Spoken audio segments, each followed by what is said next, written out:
is the BRICS, for example, in danger of being completely dominated by the Chinese economy in a way that's not good for their sovereignty? Do you worry about that?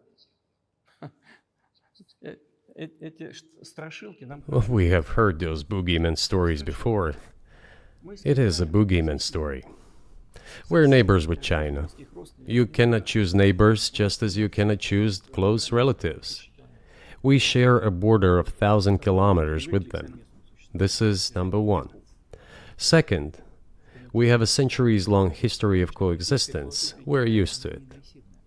Third, China's foreign policy philosophy is not aggressive.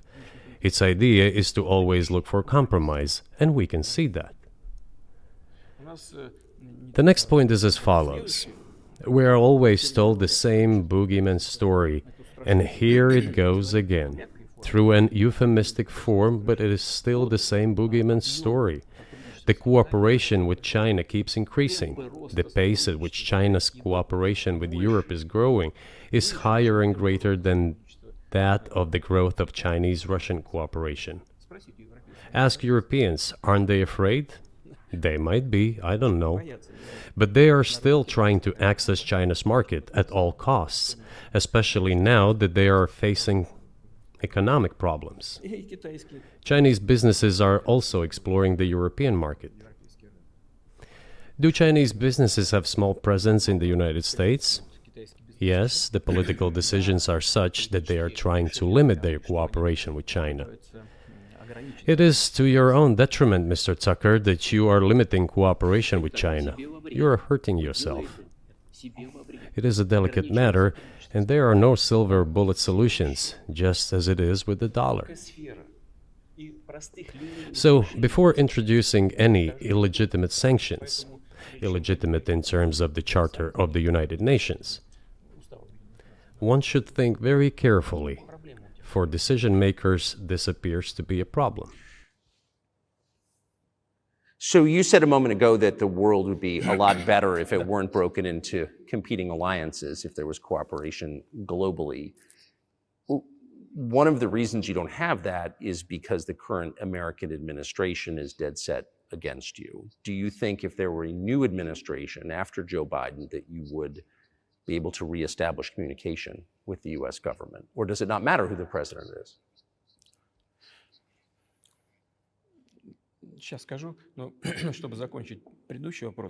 I will tell you, but let me finish the previous thought. We, together with my colleague and friend, President Xi Jinping, set a goal to reach $200 billion of mutual trade with China this year. We have exceeded this level. According to our figures, our bilateral trade with China totals already $230 billion, and the Chinese statistics says it is $240 billion. One more important thing. Our trade is well balanced, mutually complementary in high-tech, energy, scientific research and development. It is very balanced. As for BRICS, where Russia took over the presidency this year, the BRICS countries are, by and large, developing very rapidly.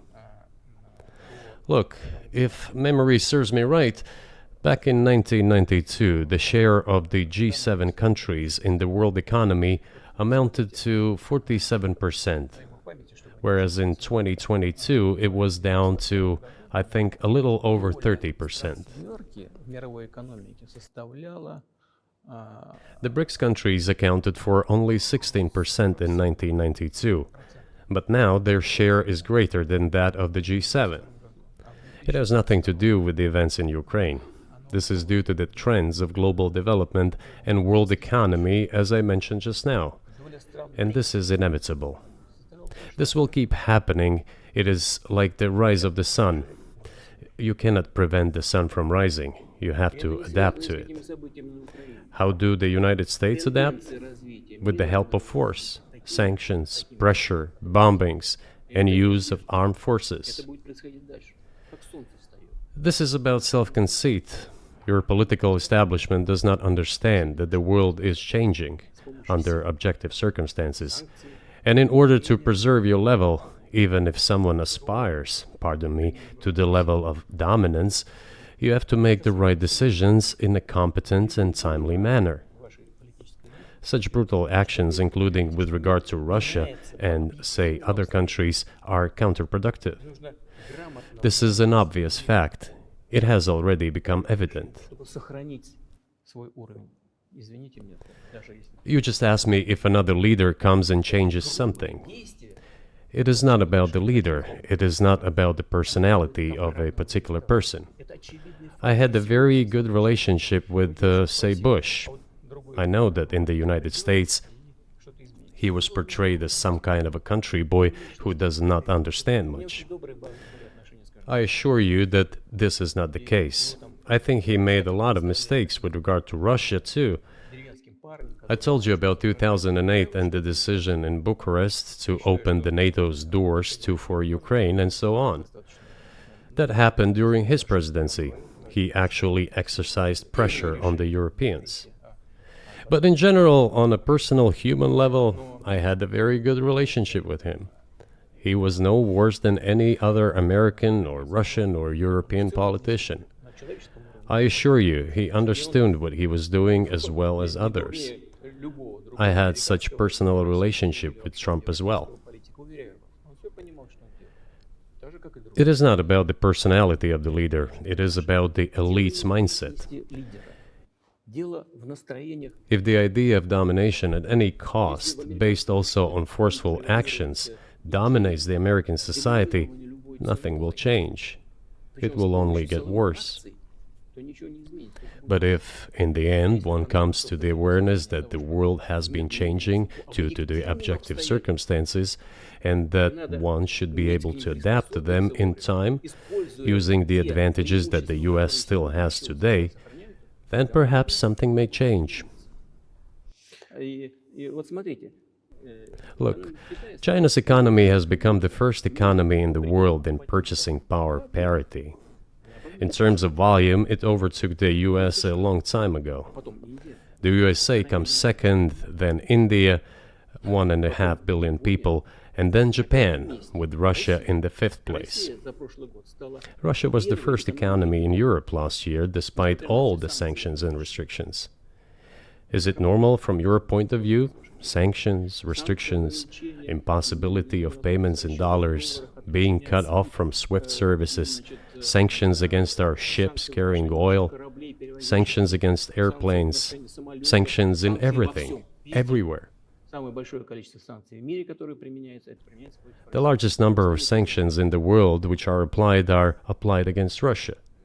And we have become Europe's first economy during this time. The tools that US uses don't work. Well, one has to think about what to do.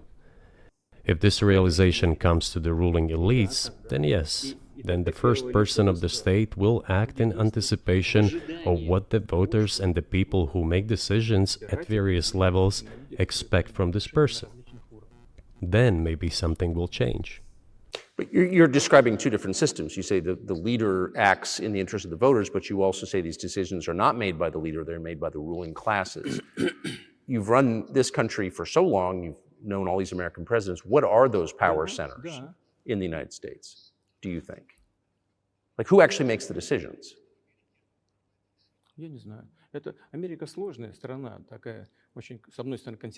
I don't know. America is a complex country, conservative on one hand, rapidly changing on the other. It's not easy for us to sort it all out. Who makes decisions in the elections? Is it possible to understand this when each state has its own legislation? Each state regulates itself? Someone can be excluded from elections at the state level. It is a two-stage electoral system. It is very difficult for us to understand it.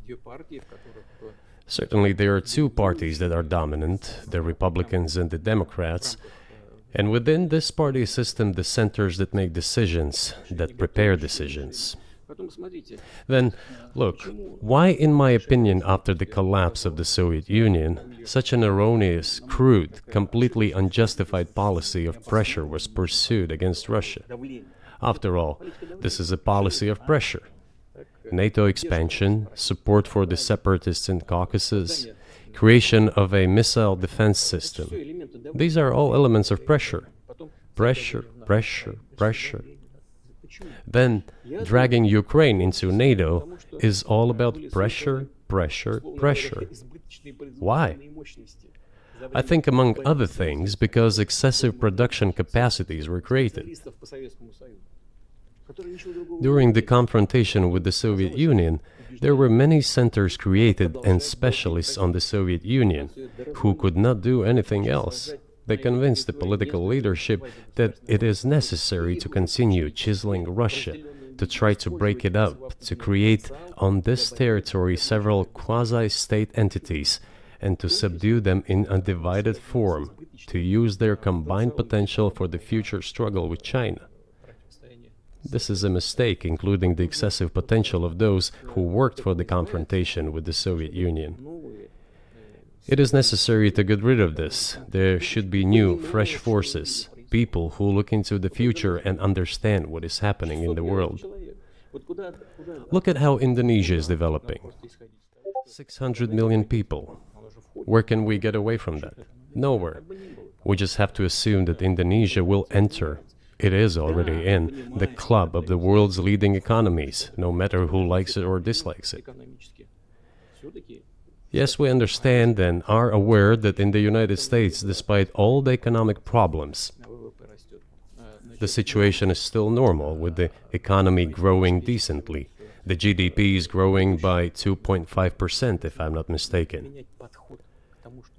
But if we want to ensure the future, then we need to change our approach to what is changing.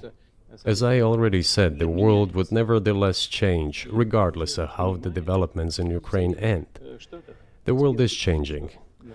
In the United States themselves, experts are writing that the United States are nonetheless gradually changing their position in the world. It is your experts who write that. I just read them. The only question is how this would happen, painfully and quickly, or gently and gradually. And this is written by people who are not anti-American. They simply follow global development trends. That's it. And in order to assess them and change policies, we need people who think, look forward, can analyze and recommend certain